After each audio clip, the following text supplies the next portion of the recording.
Bueno, la infección por COVID, lo que llamamos SARS-CoV-2, es una enfermedad, una pandemia que nos ha venido en esta época y que quizás lo que más nos preocupa es la alta letalidad que está mostrando.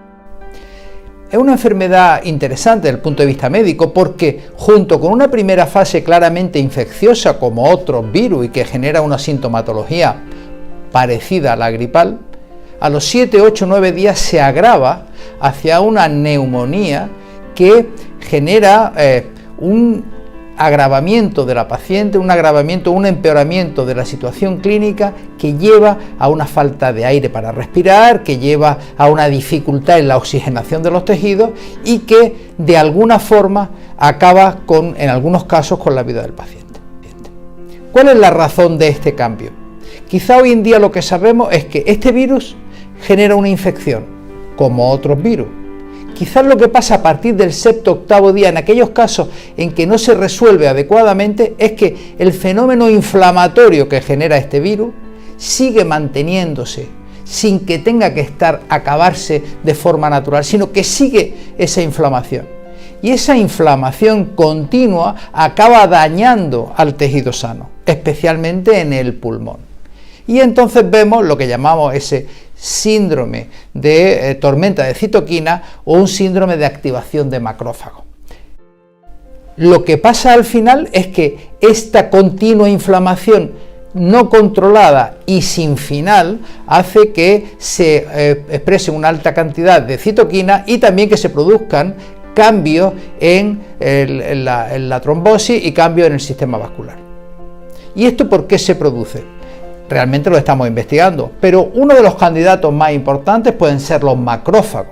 Los macrófagos son unas células que tienen como función fundamental, digamos de una forma coloquial, la limpieza. Entonces, ese macrófago, cuando engloba al virus y lo mete dentro de su célula para destruirlo, desgraciadamente el virus muchas veces genera una respuesta inflamatoria del macrófago que lo activa. Y el macrófago segrega una gran cantidad de esas citoquinas que hemos comentado, especialmente la interleuquina 1, que lo convierte en un promotor de la inflamación y a través de TGF-beta de un promotor de la fibrosis intersticial en el pulmón. No solo en el pulmón, pero estamos hablando del pulmón.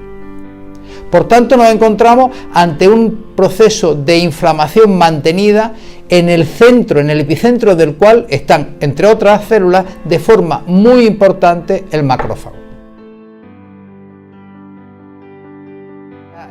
Los tratamientos que tenemos para esta infección, evidentemente, dependerán de la fase en la que nos encontremos.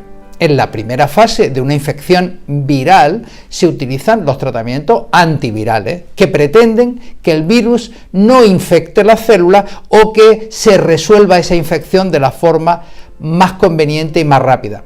Porque cuando el proceso de infección lleva a esa inflamación mantenida y no controlada, ya el tratamiento antiviral no va a ser útil.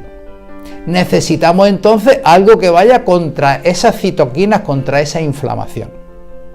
Hemos utilizado y se están utilizando diversos tipos de tratamientos que empezaron a usarse de una forma empírica porque sabíamos que eran efectivos en enfermedades parecidas, en enfermedades que tenían también esta sobreexpresión de citoquina.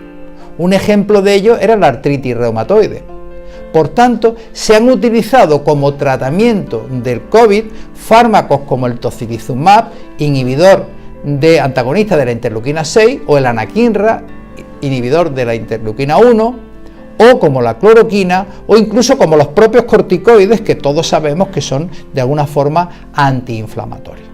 Todos estos estudios, todos estos pacientes se han ido tratando al estar estos fármacos aprobados en otras indicaciones, ser seguros y ser un tratamiento que parecía tener sentido en esta situación de sobreexpresión de citoquina. ¿Qué es lo que nos ha pasado? Que efectivamente estos tratamientos han funcionado en muchos pacientes y junto con los procesos de ventilación automática, ventilación pulmonar, han permitido que muchos pacientes en la UBI pues sobrevivan y puedan salir de esta enfermedad.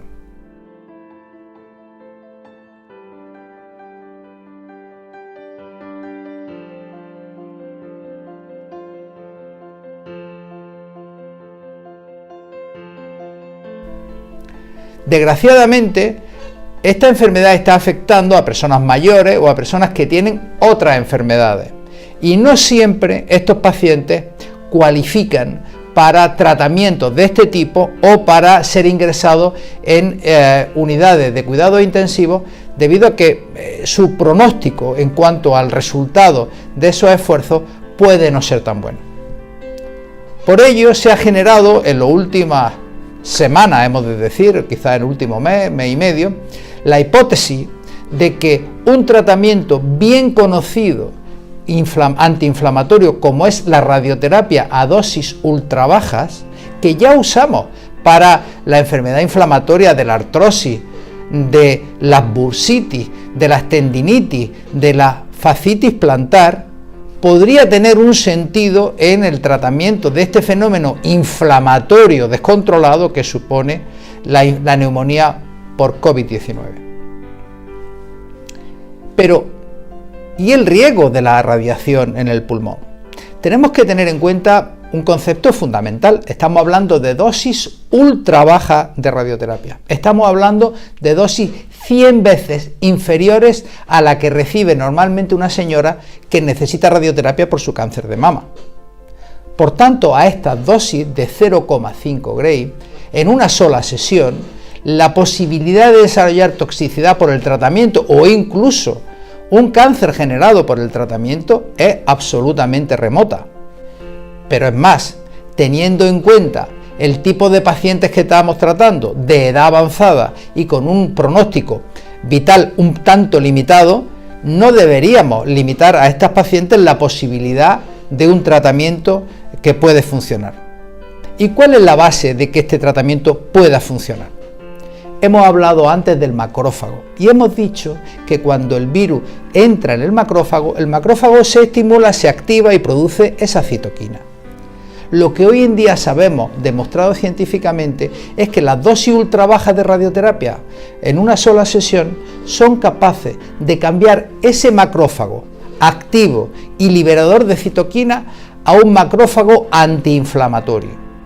Le llamamos fenotipo M1 al macrófago activado y fenotipo M2 al que llamamos alternativamente activado o antiinflamatorio. La radioterapia a dosis ultra baja es capaz de modificar ese macrófago 1 activado al macrófago 2 antiinflamatorio, frenando esa tormenta de citoquina, porque ese paso de M1 a M2 es lo que pasa habitualmente cuando la inflamación acaba, cuando la inflamación tiene que acabar de la forma fisiológica normal y corriente. Por tanto, la radioterapia lo que está haciendo solo es acabar con un fenómeno inflamatorio descontrolado y volverlo a su situación fisiológica. Por tanto, creemos que es un tratamiento que está accesible en la mayoría de los centros hospitalarios en España y en el mundo, y evidentemente esta hipótesis está siendo testada en ensayos clínicos que tenemos abiertos en Estados Unidos, en Italia y en España. Por tanto, estos ensayos clínicos han pasado todas las agencias estatales de evaluación de los ensayos, los comités éticos, y creemos que representa una buena idea. Una idea que no es nueva, porque ya a mitad del siglo pasado, antes de que hubiera antibióticos, ya la radioterapia se usaba para el tratamiento de neumonías virales a estas dosis. Por tanto, lo que estamos haciendo, no es mucho mérito nuestro, es recuperar con unas bases que bien entendemos biológicas hoy en día, recuperar una terapia que ya era común en los años 40 del siglo pasado, cuando no teníamos otro tratamiento posible.